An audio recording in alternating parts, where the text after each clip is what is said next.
We have a great treat for everybody now. We can't talk about the future of work without talking about the future of breaks from work, right? The future of holidays, and how are we going to be recreating in a world where our entire work lives are transformed, right? How do these new kinds of insights and assumptions that generationally are emerging, that Jules Turpak shared with us, right? For folks that are a little bit younger, how are they going to be thinking about what a holiday is relative to what's work? And to help us answer and really explore that question immersively and playfully and creatively, we have the one and only Jane McGonigal with us here today. Let's bring Jane to the stage.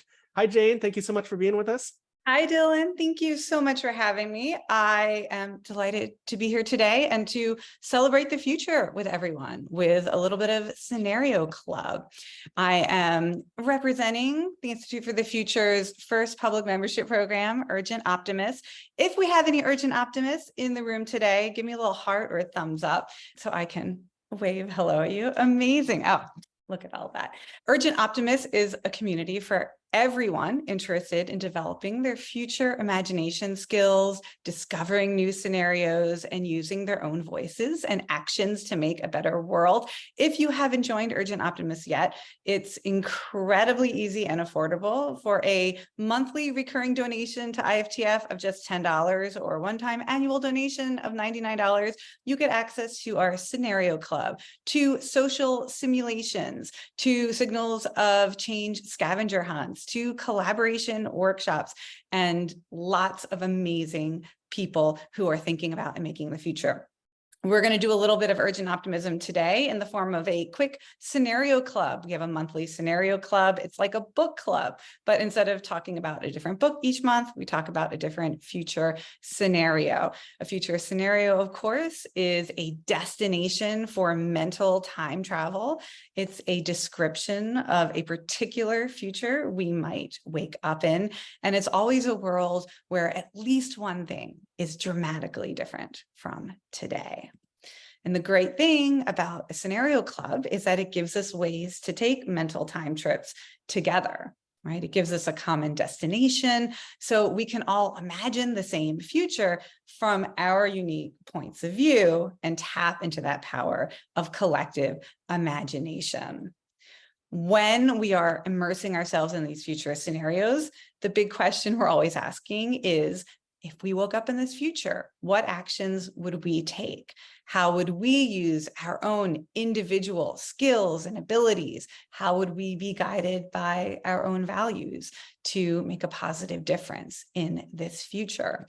And I would say the number one rule of Scenario Club is that no matter how strange the scenario seems, we try to accept that this future is possible and that it will work as described, because we use future scenarios to stretch our imagination. And we want to think about things that might at first glimpse seem unthinkable, or to imagine things that other people might describe as unimaginable. In Urgent Optimists, we say there is no future that is unimaginable to us.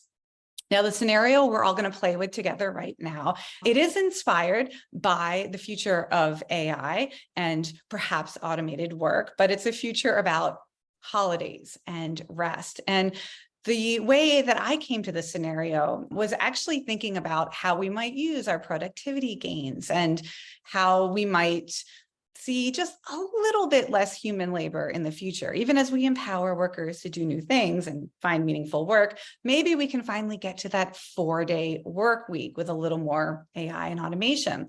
And I was inspired by a great book, Utopia for Realists, that talks a lot about the 4-day work week. And the author suggested maybe the most practical way to get to a 4-day work week is simply to invent a new national holiday or a new federal holiday, a new paid day off for labor, to invent one or two of them every year, add it to the calendar for 20 or 25 years. And in a generation, you would have achieved a 4-day work week for all. So that got my imagination thinking, what new national holidays, what new federal holidays might we fill our calendar with if we had the opportunity to invent 50 more holidays over the next couple of decades? So that's what we're going to imagine today, one of those potential future holidays. But as we play, maybe you could start imagining what holiday you would add to the calendar. All right, so this is story time. I'm going to read to you for about 5 minutes about a particular future.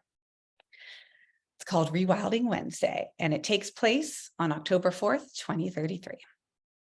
Imagine it's the year 2033, and you're looking forward to celebrating a new national holiday called Rewilding Wednesday. Rewilding over the past decade has become more than just an environmental movement. It's now one of the most important multi-solving strategies for improving climate resilience, boosting physical and mental health, and increasing community well-being worldwide. Rewilding aims to bring back elements of wilderness into our towns and cities by repopulating native plants and wildlife, embracing natural processes, and restoring ecosystems with less human interference. Some of the most common rewilding efforts over the past decade have included planting more trees and native grasses and flowers in public spaces, creating green roofs and walls, leaving wild areas in our parks, installing rooftop beehives, and encouraging the growth of wild food sources like native lettuces and mushrooms. Also converting previously manicured grass lawns and gardens into more natural, self-managing wild lawns and gardens. Technology plays a major role in rewilding efforts. Drones equipped with AI-powered cameras and sensors collect data on the health of ecosystems, animal populations, and plant species. This data helps conservationists make informed decisions about where and how to focus their rewilding efforts. AI-controlled robots and autonomous vehicles are used to plant trees, restore wetlands, and reintroduce native species efficiently. These machines can navigate difficult terrain and perform repetitive tasks, reducing the labor and time required for restoration efforts. As rewilding efforts have taken off globally, the benefits have been well documented. Rewilding helps with extreme heat adaptation by providing shade and by cooling the air through evapotranspiration. Rewilding removes air pollution, sequesters carbon, and regulates water in the city by trapping stormwater and filtering out pollutants that the rain carries. Rewilding also reduces the need and the costs for active management of our green spaces. It makes cities more resilient to events like flooding, and more access to nature improves the mental well-being and the physical health of local residents. Now, with so many benefits and so much rewilding progress made worldwide, no wonder we have reasons to celebrate, and celebrate we do. On Rewilding Wednesday, the most common activity is planting parties. Families and friends come together to plant native flowers and grasses in their backyards, or they pot them on their balconies, or plant them in a community garden or local schoolyard. State governments are fully reimbursed by the federal government for native plant voucher programs, which provide each resident, including kids, a free starter plant or seed package of a native grass or perennial to plant on Rewilding Wednesday. Now, some people prefer to do a little wild guerrilla gardening, or bewildering, as they call it. This is not officially encouraged by the government, but it means planting native grasses, flowers, and foods on abandoned sites and private areas that are not being cared for. Another Rewilding Wednesday custom is to spend relaxing time in a local rewilded space, breathing in some healing phytoncides. Now, phytoncides, these are the natural chemicals in trees and plants that have antibacterial and antifungal qualities that help the plants fight disease. And when we breathe in these chemicals, our bodies respond by increasing the number and activity of a type of white blood cell called natural killer cells, which boosts our own immune systems, lowers our blood pressure, and improves our heart health. After all that planting and local forest bathing, many people end Rewilding Wednesday with a foraged feast. Whether it's a small meal with friends and family, or a community feast, or block party potluck, this meal is made up mainly of wild foraged food from local rewilded yards and community rewilded spaces. In the Bay Area here in California, where I live, for example, people serve smoked and pickled mushrooms and pine tip cookies. Yum. Rewilding Wednesday takes place each year on the first Wednesday in October because that's the best time of year to plant native grasses and perennials in the Northern Hemisphere. Now, in the Southern Hemisphere, countries celebrate it on the first Wednesday in May, and it's a paid federal holiday. So most workers and students do get the day off. Now, Wednesday is an unusual day of the week for a federal holiday. More commonly, they're celebrated on Mondays, so people get 3 consecutive days off from school or work. This holiday is different. It celebrates sustainability efforts to rewild local neighborhoods and backyards. So it's important that people celebrate it locally. Putting the holiday in the middle of the school week, the middle of the work week, makes it less likely that people will make it a 3-day weekend and travel somewhere. So Rewilding Wednesday, it's not for travel. This is for honoring and celebrating our own backyards. So this year, you've got the day off and you're looking forward to celebrating Rewilding Wednesday. Can you imagine it? What native grass or flower will you plant? Where will you plant it? What locally rewilded space will you visit? And who will you have a foraged feast with? What are you eating at the feast? Happy Rewilding Wednesday. So that's a holiday that I can imagine for the future. Now I'd like to imagine it in a little more detail with you. We always have some moments of choice with Scenario Club. What would you think and feel and do in this future? So now I want you to imagine that the scenario is actually happening in real life. And my first question for you is simply just in 1 or 2 words. How do you feel about this future? How would you feel if you woke up in this future? So you should be able to enter a word or 2 into this poll. So let's get some emotions. What are you feeling in this future? Now, what'll happen? It's a little harder to show the results in a multiple choice poll, but in a moment, we will copy and paste some of your answers and show them back in chat. It looks like we've ended the poll already. So I think we've already got hundreds of emotions from you. So we're going to see if they show up in the chat. Let's see.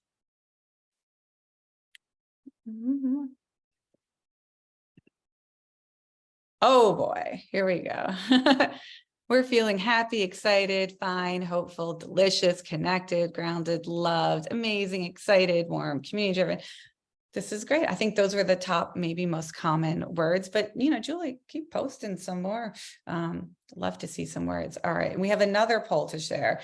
If you wake up on Rewilding Wednesday, can you realistically imagine yourself participating or celebrating? How easy is it for you to imagine this future? So yes, you definitely can imagine yourself participating. No, like this holiday's not for you. You're not into plants or nature or whatever, or you're not sure. It's still not quite clear yet. Let's go ahead and get those votes in. All right, more than half of you voted. So let's call that poll and share the results. Okay, so this is what we would call a highly imaginable future, in that 86% of you said, yes, I can imagine myself participating. Sometimes we have, more no's or more I'm not sure's, and then we think we have to fill in the details of this future to make it more imaginable. One way that we fill in the details of the future is through something we call deeper imagination or specificity induction. Can we draw out more details in our imagination, sort of personal details that feel realistic and meaningful to each of us? So now I'm going to ask you a series of questions that may require you to do a Google search. So get ready, okay? So it's a little imagination challenge. Let's try to put some specifics into our minds here. How exactly might you celebrate Rewilding Wednesday, where you live or where you think you might be living in the year 2033?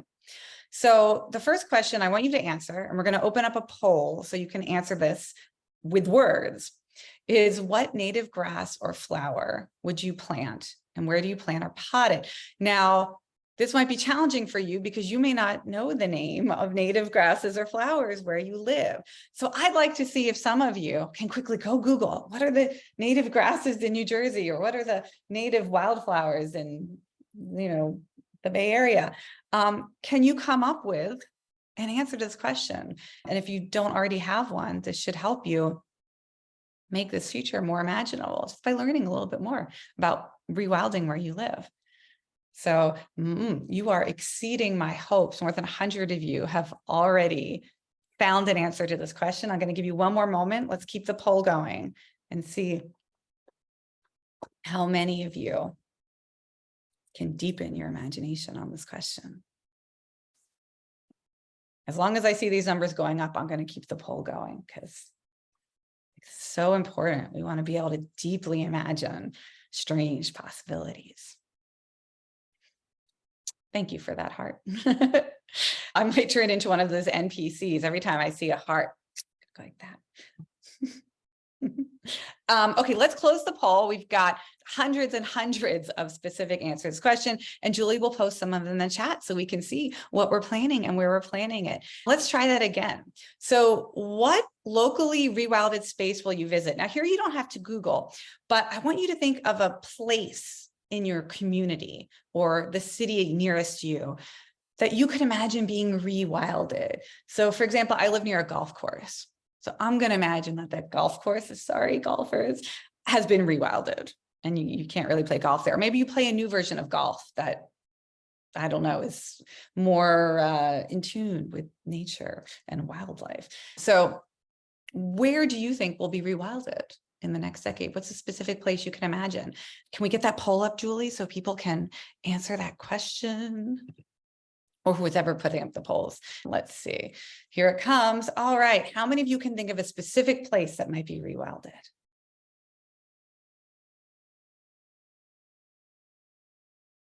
All right. Amazing. Amazing. Let's see if we can meet or exceed our last imagination challenge. We've got over 100 of you have answered. That's amazing. Wow. Oh my gosh, I'm looking at all in the chat at all of the different wild grasses and wildlife, and I'm like, oh, I've never even heard of some of these. I feel so informed. All right, let's keep going. We'll take a few more locally rewilded spaces. We're going to turn off the poll in 5, 4. Okay, it's off. 3, 2, 1. Let's see some of those answers in the chat while we can. And then I'm going to ask you one more specific question to try to deepen your imagination. So the first part will be maybe easier to answer.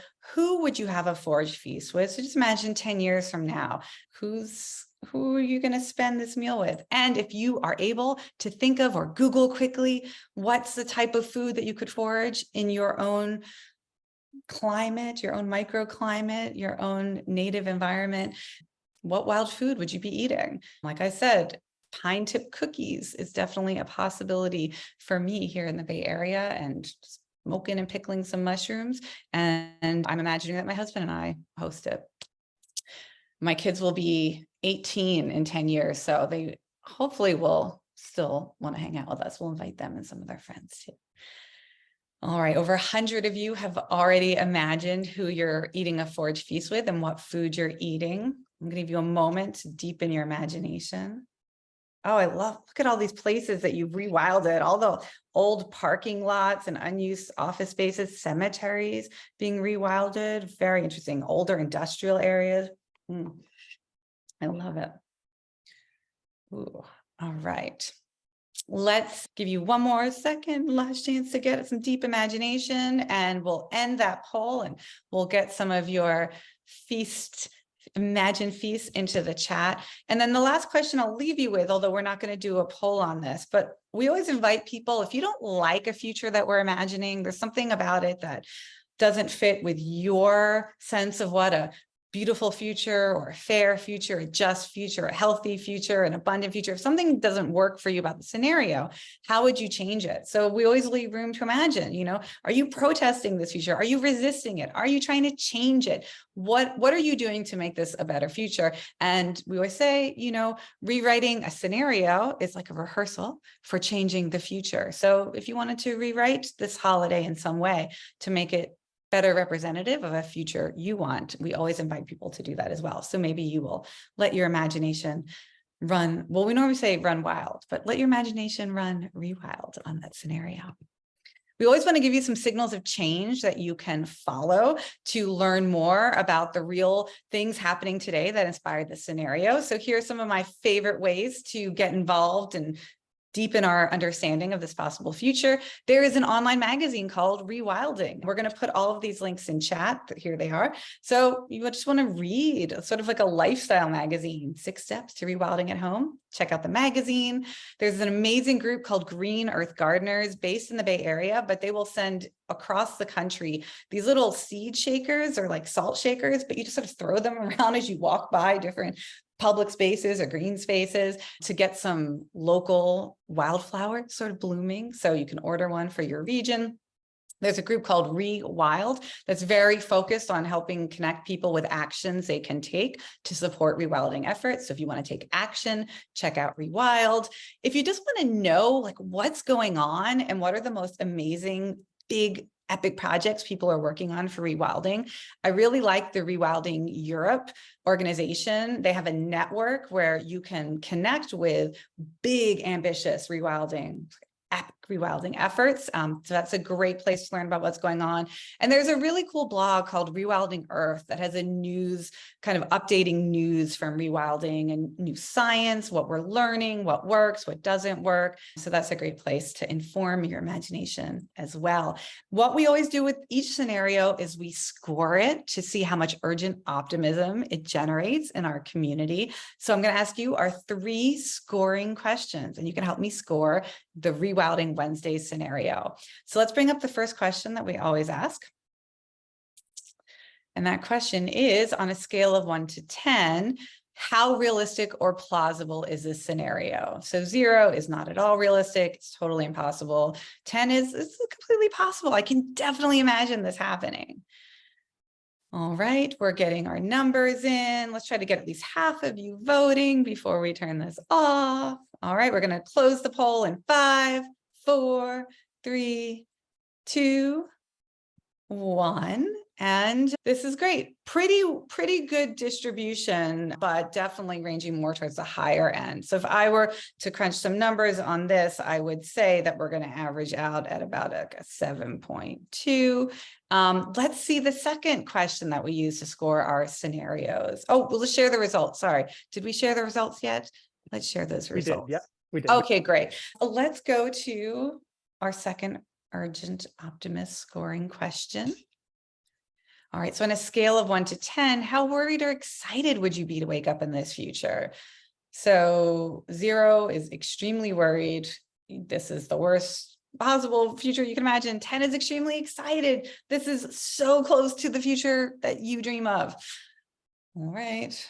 Well, we've already, more than half of you voted already. We're gonna let you keep voting, but close the poll in 5, 4, 3, 2, 1. All right, we'll share those results. Okay, so this is an even higher scoring question for you all. Almost everybody's an 8, a 9, or 10. I'm going to crunch the numbers, doing some math. Okay, we're gonna call that a 9.1. And then the last question we always ask, let's bring it up. Our final urgent optimist scoring question on a scale of 1 to 10, how ready do you feel to help yourself and others if this future were really to happen? So can you think of something specific you would do using your own skills and abilities, or empowering your own community, or following, your hopes or values? Can you think of something you would actually do in this future to make it successful or better? All right, more than half of you have voted, so we're going to close the poll in 5, 4, 3, 2, and 1. And let's share those results. Okay, so again, this is a pretty high scoring scenario. We don't always see numbers as high, so I'm liking the scenario for urgent optimism. I think we're going to call that about an 8 point. So this would make it actually one of our higher scoring scenarios for Scenario Club this year. So I'm glad that we had this time to look at it together. Before I hand back this event to Dylan, I'm going to let you know that we're actually creating a whole festival of future holidays at Urgent Optimist. So if you join the community, something amazing is going to happen this fall and winter. We're going to run a social simulation in our community that will allow you, not only to invent your own future holiday, just like I've done and shared my holiday with you, during the festival, every Urgent Optimist will be able to choose up to 3 future holidays that have been created by the community to practice celebrating in real life, right? To actually try some of these rituals or traditions in real life. Yes, I am going to attempt to smoke some mushrooms and serve some pine tip cookies for my family. So if you want to join us, I really encourage you to do so. Not only do you get to celebrate these holidays, but we have all kinds of strategies and tools and best practices and collaboration workshops to help you design your own future holiday. I'll leave you with just a few hints at the holidays that our community is creating using our 3-card brainstorming method, where we play a card that has a positive value, a type of celebration, and a future force. And we kind of think, what type of celebration do I want to imagine? What's the future force I'm interested in? So maybe you want to come with us and celebrate in a hopeful future, a block party related to direct democracy. Maybe you want to celebrate in a wise future, a holy day related to large learning models. Or you want to, in a just future, have a family tradition related to universal basic income. Maybe in a healthy future, you could have a rite of passage related to CRISPR, genetic editing. In a hopeful future, there might be a parade related to housing as a human right. In a joyful future, there might be a street festival related to the demise of automobiles. I leave it up to you to imagine the future holiday that you would like to share with the world as a future possibility. Come hang out with us on Urgent Optimist, share your holiday, add it to our festival, come celebrate other festivals. And we just posted our September club scenario, which is not Rewilding Wednesday. It's called the Sea Flooding Everywhere. And it is, although sea flooding might sound risky or dangerous, it's actually a beautiful, joyful future. So come imagine it with us. Thank you. I have loved being in community with all of you today. Awesome. Thank you so much, Jane. Thank you for being with us and sharing this wonderful holiday. I know I feel refreshed and honestly kind of relieved, just even that we're giving ourselves permission to think this way and to imagine this future together, and seeing all of those responses and all of the grasses people are going to plant. I mean, that is the necessary first step to getting the future that we want, right? Yes, we have to be able to imagine it before we can make it. And if you want to learn more, in addition to Urgent Optimists, Jane has a wonderful book that came out earlier this year called Imaginable, where she goes through a lot of these scenarios as well. And really, that Urgent Optimist frame, I think, is so helpful, as so many folks today are feeling paralyzed by the challenges of things like climate change, like the challenges of AI, the kinds of migration that we're going to be anticipating in the future. And Jane just has a wonderful, unique way of breaking those down and making them accessible for folks so that we can actually start to imagine them. So that urgent optimism has a lot of gravitas to it, as well as being really fun and inviting. And so thank you again so much, Jane, for being with us. We'll see you on Urgent Optimists.